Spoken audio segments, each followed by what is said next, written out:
Il y a une guerre en cours, les amis. Une guerre qu'on ne peut pas voir à l'œil nu. Mais son impact se fait sentir dans chaque recoin de ta maison, dans ta tête, ta famille, jusque dans ton âme. Partout dans le monde, les gens se réveillent avec une peur inexplicable, une oppression bizarre, des maladies soudaines et des cycles de souffrance sans fin. Et derrière tout ça, caché en pleine vue, il y a ce pouvoir ancien et implacable de la sorcellerie. Une force maléfique qui utilise le naturel pour manipuler le spirituel. Mais moi, je suis là. Pour te dire aujourd'hui, il y a une réponse. Pas dans la superstition, ni dans la sagesse humaine, mais dans la parole éternelle et inébranlable de Dieu. Il y a une arme secrète dans la Bible, dont la plupart des églises ne parlent même pas. Un symbole que Dieu lui-même a utilisé pour purifier, préserver, chasser les ténèbres. Cette arme, c'est le sel. Pas n'importe quel sel, mais un sel consacré, béni, qui honore Dieu. Et quand il est utilisé avec foi, même simplement obéissant aux instructions divines, il devient bien plus qu'un simple ingrédient de cuisine.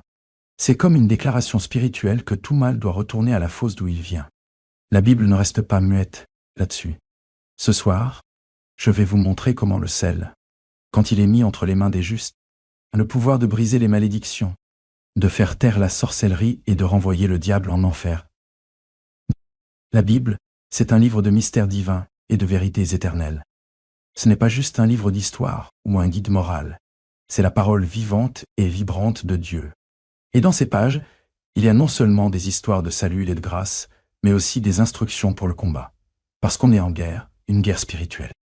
Éphésiens 6, 12 dit « Égaux, car nous n'avons pas à lutter contre la chair et le sang, mais contre les dominations, contre les autorités, contre le prince de ce monde de ténèbres. » Yo, mes amis, si on veut gagner cette guerre, il faut comprendre les armes que Dieu nous a données.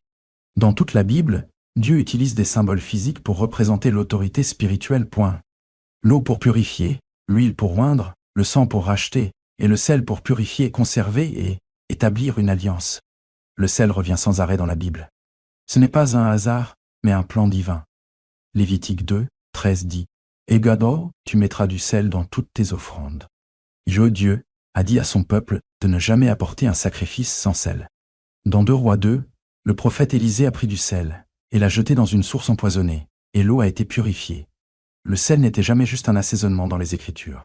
C'était sacré. Il symbolisait le pouvoir éternel de conservation de l'alliance de Dieu avec son peuple. Mais dans notre monde moderne, le spirituel, l'importance du sel a été oubliée, et pendant que l'Église dort, l'ennemi agit. La sorcellerie s'est infiltrée dans les foyers, dans les cultures, même dans les églises, déguisée en symboles, malédictions, sorts et rituels impies. Des gens sont tourmentés par des forces invisibles, et beaucoup ne savent même pas à quoi ils ont affaire. Mais la Bible dit dans Luc 10, 19. « Et voici, je vous donne le pouvoir de marcher sur les serpents et les scorpions, et sur toute la puissance de l'ennemi. » Dieu n'a pas laissé ses enfants sans défense. Il a mis des armes spirituelles entre nos mains, et quand on les utilise avec foi, quand on agit sans peur. Mais dans l'obéissance, le mal doit fuir. Mais une de ces armes, c'est le sel. Et je ne parle pas de trucs rituels ou de superstitions. Je parle de ce qui arrive quand le peuple de Dieu prend ce qu'il a créé, le consacre par la prière, et l'utilise sous la conduite du Saint-Esprit, du sel congelé, en priant dessus, en le plaçant à des endroits stratégiques, pas comme de la magie, mais comme un acte prophétique de foi qui peut envoyer un message dans le monde spirituel. Non, plus d'accès, plus de tourments, plus de malédictions, au nom de Jésus, retour à l'envoyeur. Ce message ne parle pas juste du sel. C'est une question d'autorité du croyant. C'est une guerre spirituelle. C'est pour récupérer ce que l'ennemi a volé. Alors commençons là où Dieu a commencé avec son alliance. Ouvrons nos cœurs et plongeons dans le mystère et la puissance de ce que Saül représente vraiment. Dans toute la Bible, on voit Dieu utiliser les plus simples pour dérouter les puissants. Il a utilisé la fronde d'un berger pour abattre un géant. Il a utilisé 5 pains et 2 poissons pour nourrir une foule immense. Et c'est avec une croix en bois brut qu'il a vaincu le péché, la mort et l'enfer pour toujours. Mais il y a un élément dans les Écritures, un truc tellement courant, tellement négligé, qui cache une puissance spirituelle profonde. Beaucoup de croyants n'ont jamais vraiment saisi ça. Pas juste pour le goût, pas juste pour conserver, mais pour l'alliance, pour une déclaration spirituelle, pour l'autorité divine. L'alliance de sel, dans Lévitique 21. 13. Dieu ordonne à son peuple, Iugoa, et toute oblation de ton offrande de viande, Tu, assaisonnes avec du sel. Tu ne laisseras pas manquer le sel de l'alliance de ton Dieu dans ton offrande de viande. Dieu l'a appelé le sel de l'alliance. Ce n'était pas une consigne anodine. C'était un ordre divin. Il ne se préoccupait pas seulement du goût. Il voulait ancrer chez son peuple un symbole de permanence, de pureté et de conservation. Le sel rappelait que ce que Dieu déclare, aucun homme ni démon ne peut le défaire. Dans le monde antique, le sel était précieux, pur, incorruptible et durable. À l'époque biblique, quand deux parties concluaient, pour sceller une alliance, ils utilisaient souvent du sel. Chacun avait une petite bourse de sel, ils en prenaient une pincée de chaque bourse et les mélangeaient. Une fois mélangés, ils ne pouvaient plus être séparés. C'était un accord puissant et indestructible. C'est le genre d'alliance que Dieu fait avec nous. Irréversible, éternel, sacré. Donc, quand Dieu parle de l'alliance de Saül, il ne parle pas juste d'un symbole. Il affirme que ses promesses ne pourriront jamais, ne se détérioreront jamais et ne s'effaceront jamais. Dans Chroniques 13, 5, le texte dit « Oui, ne devriez-vous pas savoir que le Seigneur Dieu d'Israël a donné le royaume d'Israël à David, pour toujours, à lui et à ses fils, par une alliance de sel ?» C'était la façon de Dieu de dire « Ego, ma parole est ferme, mon autorité est définitive, ma faveur sur mes élus est inébranlable. » Mais aujourd'hui, le monde a oublié ce que Dieu a consacré. Ce qui était sacré est devenu banal. Et du coup, l'Église a perdu le contact avec les outils que Dieu nous a donnés pour marcher dans la victoire. Beaucoup de croyants sont à la traîne, attaquent, ils se sentent cernés par des forces qu'ils ne comprennent pas. Confusion, dépression, esclavage financier, maladie à répétition, malédiction générationnelle. Tu peux penser que c'est une coïncidence, mais la Bible nous dit qu'il y a des forces spirituelles à l'œuvre qui cherchent qui dévorer. Et Dieu ne nous a pas laissés sans défense. Le sel dans les mains d'un croyant consacré devient plus qu'un simple minéral. Ça devient une déclaration. J'appartiens à un Dieu qui tient ses alliances. Chaque fois que tu tiens ce sel et que tu pries dessus, tu rappelles à l'enfer que ta vie lui échappe, préservée par le sang, que ta maison soit protégée par sa parole, et que les portes de l'enfer ne l'emporteront pas. Regarde l'histoire d'Élisée dans 2 Rois 2, 19-22. Les gens sont venus voir le prophète et ont dit « Oh et voilà, je t'en prie, la situation de cette ville est agréable, mais l'eau est mauvaise et le sol stérile. » Et Élisée n'a pas fait de discours. Il n'a pas demandé une solution scientifique, il a dit « Ega, apportez-moi un nouveau récipient et mettez-y du sel. » Et la Bible dit « il jeta du sel et déclara « Egoa, voilà ce que dit le Seigneur, j'ai guéri ces eaux. Il n'y aura plus de mort ni de terre stérile autour. » Et les eaux ont été guéries jusqu'à aujourd'hui. Ce n'était pas de la magie, c'était de l'obéissance. C'était un acte prophétique. C'était une preuve de foi que Dieu honore ce qu'il a consacré. Le sel n'avait aucun pouvoir en soi. C'est le Dieu de l'alliance qui a agi quand le prophète a obéi à sa parole. Et je vous dis aujourd'hui, il est temps de reprendre le contrôle. Les choses oubliées. C'est le moment de prendre le sel chez toi. Le sel dans ta cuisine, et de ne pas le voir juste comme un truc pour assaisonner les plats, mais comme un symbole des promesses durables de Dieu. Consacre-le, prie dessus. Et quand le mal essaie d'entrer chez toi, que la sorcellerie envoie ses malédictions contre ta famille, que les ténèbres spirituelles se dressent contre toi, tiens ce sel avec foi et dis « Obé, je suis en alliance avec le Dieu vivant. Je suis préservé, je suis protégé. On ne rigole pas avec les ténèbres. » La Bible dit dans Matthieu 5, 13 « Obé, vous êtes le sel de la terre. Pas peut-être vous êtes. » Ça veut dire que tu portes la nature de l'alliance partout où tu vas. Ça veut dire que tu es appelé à préserver la justice dans un monde qui pourrit. Tu es appelé à être une déclaration vivante que les promesses de Dieu tiennent toujours et que sa parole ne faillira pas. Allons plus loin pour voir ce qui se passe quand le sel, consacré et abandonné à Dieu, est utilisé avec une précision prophétique. Parce que quand le sel touche la malédiction, quelque chose se passe, le surnaturel commence à bouger. Allez, parlons de ce que les prophètes savaient. Comment le sel, dans la main de la foi, peut briser les chaînes de la destruction et libérer la bénédiction du ciel. Partout dans le monde, les gens crient en silence. Tu le vois dans leurs yeux, chez eux, dans leur famille. Ils portent des chaînes invisibles, des fardeaux qu'ils n'arrivent pas à expliquer, des douleurs qu'ils n'ont pas provoquées, une oppression qui semble venir de nulle part. Et beaucoup ignorent que derrière ces chaînes, il y a des malédictions, des missions spirituelles envoyées par l'ennemi, voler, tuer et détruire. Mais je suis là aujourd'hui pour vous dire qu'il y a de la puissance dans le sang de Jésus pour briser toutes les malédictions. Et il y a de la puissance dans les symboles de l'alliance de Dieu. Oui, même le sel, quand il est utilisé avec foi, pour renverser les forteresses et libérer la délivrance. Dans 2 Rois 2, 21, quand Élisée jeta le sel dans les eaux empoisonnées, ce n'était pas fait au hasard. Il déclara « Yobin, ainsi parle le Seigneur, j'ai guéri ces eaux. » Ce n'était pas la solution d'un homme, mais l'autorité divine de Dieu à l'œuvre à travers lui, acte prophétique. Cette ville vivait sous une malédiction. Leur terre était stérile. Leur eau était empoisonnée. La vie était en train de s'éteindre à la racine. Mais quand le sel a touché la malédiction, la parole de Dieu a percé les ténèbres et la terre a été guérie. Vous m'entendez? La malédiction a été levée, pas grâce à la force d'Élisée, mais grâce à la puissance de l'alliance de Dieu. Et aujourd'hui, beaucoup de foyers ressemblent à cette source maudite. L'ambiance est lourde, les couples se déchirent, les enfants font des crises. Les maladies arrivent par vagues, les générations souffrent des mêmes schémas d'addiction, de colère ou de pauvreté. Mon cher ami, ce n'est pas juste une coïncidence. C'est un cycle spirituel. Et ce genre de cycle ne se brise pas avec de bonnes intentions. Il se brise quand le croyant se lève avec l'autorité de la parole de Dieu et applique la puissance de la croix, du sang et des outils que Dieu a donnés. Comme Élie avec le sel, je vais te parler franchement.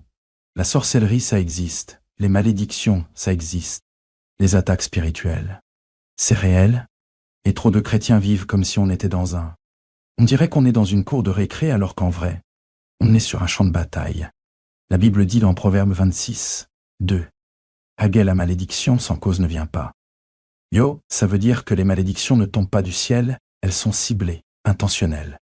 Mais écoute ça, quand du sel est béni, mis à part sous la direction du Saint-Esprit, ce n'est plus juste du sel pointant.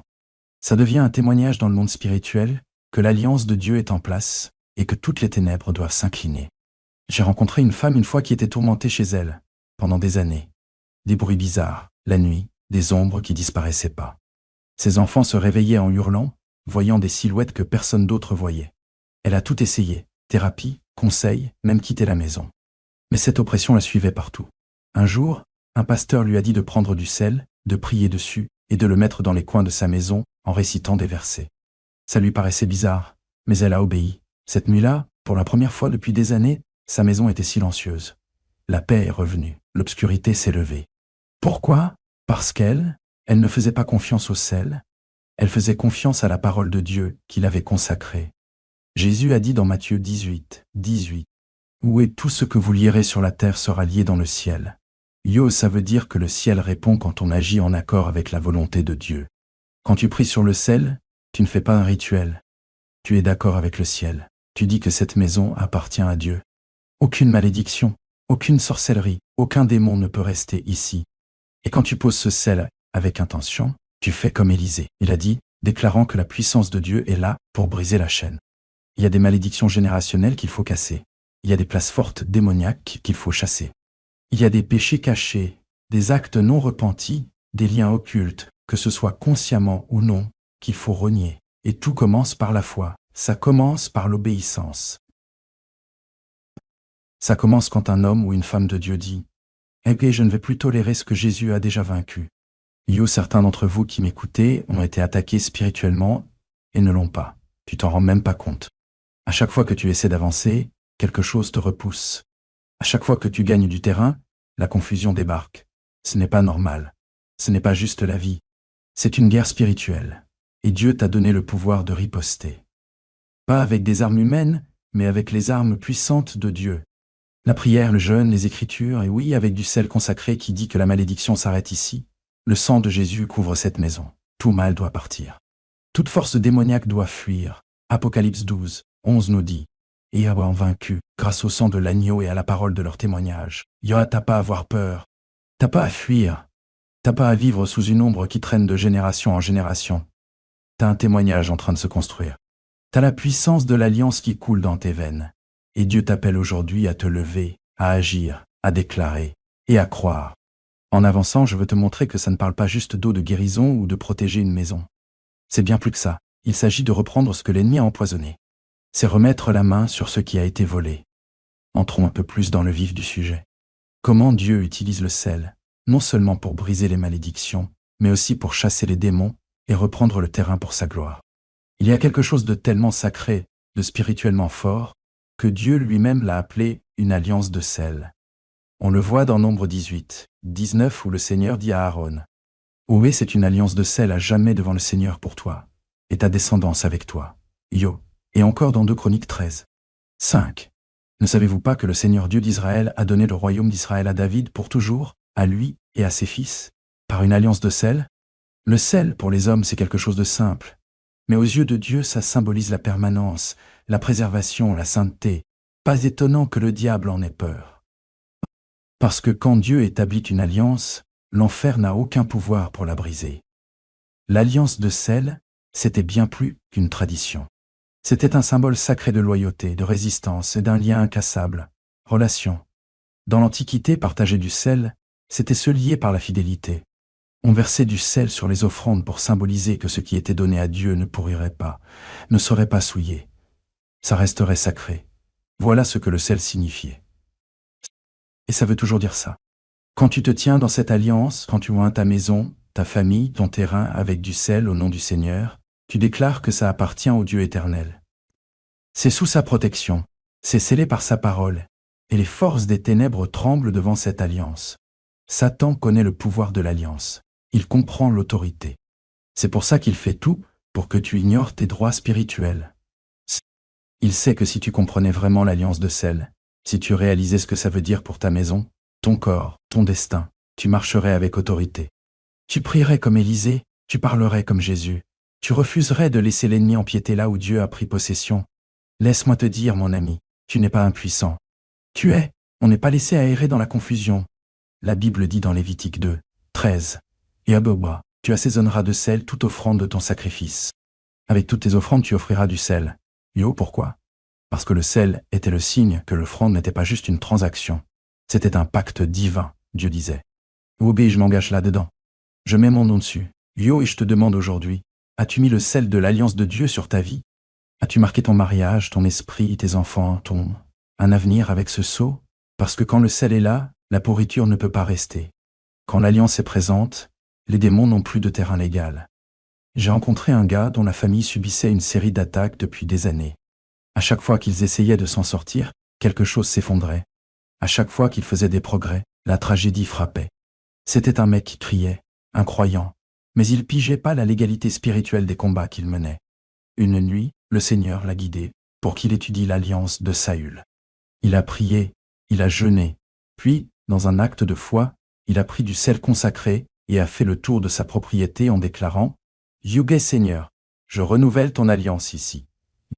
Aucun mal n'a de droit sur cette terre, elle t'appartient. » Et quelques jours plus tard, une percée s'est produite. Des années de souffrance ont pris fin, non pas à cause d'une superstition, mais grâce à l'obéissance à la vérité de l'alliance. Le sel n'est pas de la magie. Le sel n'est pas un rituel. Le sel est un signe de la présence constante de Dieu. Et quand le diable voit ce signe, il voit ce qu'il craint le plus. L'autorité de Dieu, manifestée dans la vie d'un croyant. Il voit un territoire qui ne lui appartient plus. Il voit des gens marcher dans la lumière, pas dans l'ignorance. Il voit des foyers devenus des autels, des âmes devenues des guerriers. C'est pour ça que Jésus a dit dans Marc 9, 50, « Yogé, ayez du sel en vous. » Yoé, il ne parlait pas de goût. Il parlait de l'intégrité de l'alliance, de la préparation spirituelle. Il disait, « Yoga, soyez liés à moi, soyez remplis de ma présence, soyez scellés par mes paroles. » Yo, quand tu marches dans l'alliance, l'ennemi ne peut pas maudire ce que Dieu a béni. Et oui, Satan va essayer. Il va tenter de te distraire, de te tenter, même de recourir à la sorcellerie. Mais quand tu es sous l'alliance, quand ta vie est marquée par le sel spirituel, chaque attaque de l'ennemi est arrêtée à la porte et ne peut pas réussir. Un calendrier lunaire déclare Ésaïe 54. 17. Oga, aucune arme forgée contre toi ne prospérera, et toute langue qui s'élèvera contre toi en justice, tu la condamneras. Et eux, enfants de Dieu, c'est ça. Il est temps de se lever et de faire respecter l'alliance. Il est temps de reprendre ce que le diable a volé. Tu n'as pas besoin de vivre dans la peur. Tu n'as pas besoin d'être perdu. Dieu t'a donné son nom, son sang, son esprit. Et oui, même des symboles comme le sel pour exercer ton autorité et protéger ce qui lui appartient. Maintenant, on va encore plus loin, parce que le sel, en plus de représenter l'alliance et la conservation, a aussi un pouvoir divin pour chasser les ténèbres. Quand le sel touche ce qui est impur, il purifie. Quand on l'utilise avec foi, il nettoie, atmosphère. Ça reprend le terrain et ça chasse toute présence malsaine. Alors, passons maintenant à comment le sel, entre les mains d'un croyant en prière, devient une arme sacrée pour purifier ce qui est souillé et chasser les œuvres des ténèbres. Il y a une puissance de purification en Dieu que aucun démon ne peut supporter. Il y a un agent purificateur venu du ciel qui pénètre les recoins les plus sombres de l'esclavage, de la tromperie et du péché, et cette puissance est symbolisée par le sel béninois. Dans la parole de Dieu, le sel n'est pas juste là pour donner du goût. Ce n'est pas seulement pour ça, préservation. C'est un symbole de pureté, une arme spirituelle, une substance de sanctification. Le même Dieu qui a dit « Oubé soyez saints, car je suis saint et eux », a aussi ordonné que tout sacrifice, toute offrande soit assaisonnée de sel, parce que là où il y a pureté, le diable ne peut pas habiter. Allons voir 2 Rois 2, 19-22.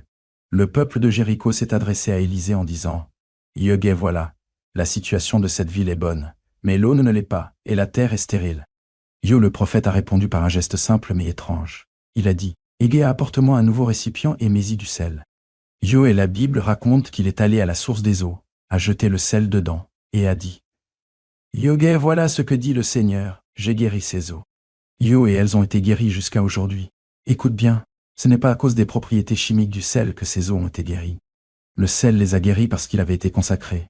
Il était sanctifié. C'était l'obéissance à la parole. Le sel est devenu un vecteur du pouvoir de guérison de Dieu. Ce qui était souillé est devenu pur. Ce qui était maudit est devenu pur, et l'ennemi a dû partir. La sorcellerie prospère dans la souillure. Elle grandit dans la déchéance spirituelle.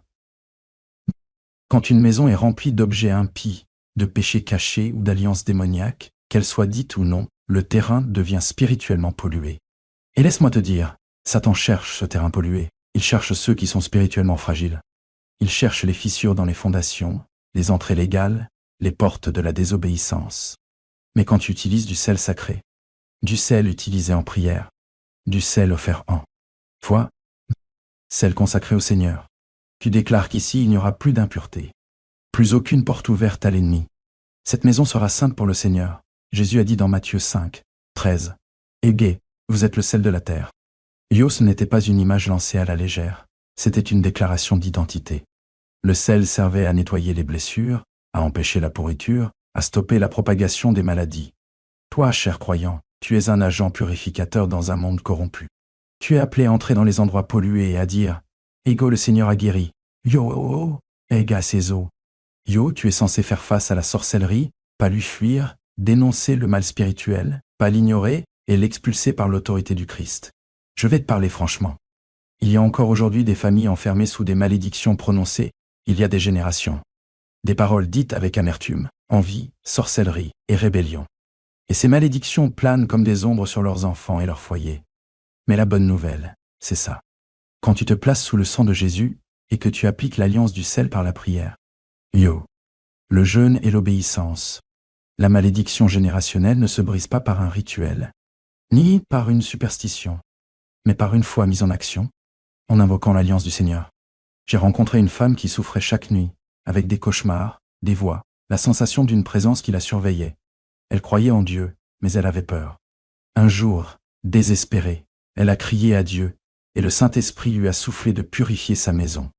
Elle a enlevé tous les objets impies, livres, bibelots, amulettes, même des cadeaux qui portaient des attaches spirituelles. Elle a pris du sel, a prié dessus, et a parcouru chaque pièce en déclarant la parole de Dieu. Cet endroit appartient à Jésus. Aucun mal ne peut rester ici. Cette nuit-là, pour la première fois depuis des années, elle a dormi paisiblement. La présence maléfique s'est enfuie. L'atmosphère a changé parce que là où le Seigneur est assis en roi, les démons s'en vont. Jacques 4, 7 nous donne la méthode. Soumettez-vous donc à Dieu, résistez au diable, et il fuira loin de vous. Le sel, mes chers amis, fait partie de cette soumission. C'est un signe, un symbole, une arme de pureté. Ça veut dire, je suis aligné avec le Saint. On dit que cet endroit n'est pas fait pour l'obscurité, mais pour la lumière. Le monde est obsédé par le pouvoir, mais l'Église doit être obsédée par la pureté. Le pouvoir sans pureté, c'est de la sorcellerie. Mais la pureté avec l'autorité, c'est une guerre sainte. Jésus chassait les démons, pas avec de longues cérémonies, mais d'un simple mot. Et ce même Jésus a dit « Oui, vous ferez des œuvres plus grandes, mais il faut marcher dans la pureté. Il faut garder ton autel pur. Il faut purifier ton temple, ton corps, ta maison, ton cœur, avec le feu du Saint-Esprit et la pureté de l'alliance de Dieu. Maintenant, allons-y. Oh, avance. Parce qu'une fois que tu as purifié ton terrain, une fois que le sel a été posé, une fois que l'ambiance a changé, faut aller plus loin. Faut apprendre à sceller la victoire. Il y a un moyen de couper tous les retours de l'ennemi, de bloquer toutes les portes dérobées de la riposte démoniaque. C'est pas juste enlever la souillure. C'est poser des limites divines que le diable ne peut pas franchir. Et c'est là que le pouvoir du sel congelant entre en jeu. Pas comme une superstition, mais comme un acte prophétique de retenue divine. Voyons maintenant comment le sel, guidé par le Saint-Esprit, peut servir à lier et figer les opérations de la sorcellerie et à imposer la volonté de Dieu sur les portes de ta vie. Il y a des moments dans la Bible où Dieu ne se contente pas de purifier, il lie. Il ne se contente pas de guérir la terre, il arrête l'ennemi. Il ne restaure pas seulement l'âme, il paralyse l'adversaire. Et dans la guerre spirituelle qu'on affronte aujourd'hui, où la sorcellerie, les malédictions, les sorts et les activités démoniaques cherchent à prendre le dessus. Pour avoir accès au peuple de Dieu, il ne nous faut pas seulement le sel purificateur de la sanctification, mais aussi l'acte prophétique de figer les œuvres des ténèbres par la foi pointée. On ne lutte pas contre de la chair et du sang. Paul a dit à l'église d'Éphèse, « Obé, nous n'avons pas à lutter contre la chair et le sang, mais contre les principautés, contre les puissances, contre les dominations de ce monde de ténèbres. » Yo Éphésiens 6, 12. Ces esprits sont organisés, ils sont territoriaux, ils sont tenaces et cherchent à entrer par des portes ouvertes, par des choses ancestrales, des accords, à travers le péché non repenti, et oui, aussi par le silence passif des croyants. Dieu nous a donné des outils spirituels pour mettre fin à leurs actions. Des outils qui peuvent sembler ridicules pour l'homme naturel, mais qui sont puissants par Dieu pour renverser les forteresses. Maintenant, écoute-moi bien. Dans Job 3, 8-30, la Bible dit « Ago et les eaux sont cachées comme avec une pierre, et la surface des abîmes est gelée. » Yo, Dieu, dans sa sagesse, utilise le gel, pas seulement dans l'ordre naturel, mais pour lier, sceller, contenir. La guerre spirituelle, c'est refléter l'autorité du ciel sur la terre. Et l'acte prophétique de geler le sel n'est pas un rituel transmis par l'homme, mais un symbole concret d'une vérité spirituelle. Au nom de Jésus, les plans de l'ennemi peuvent être arrêtés net, comme le sel versé dans les eaux amères de Jéricho qui les a guéris.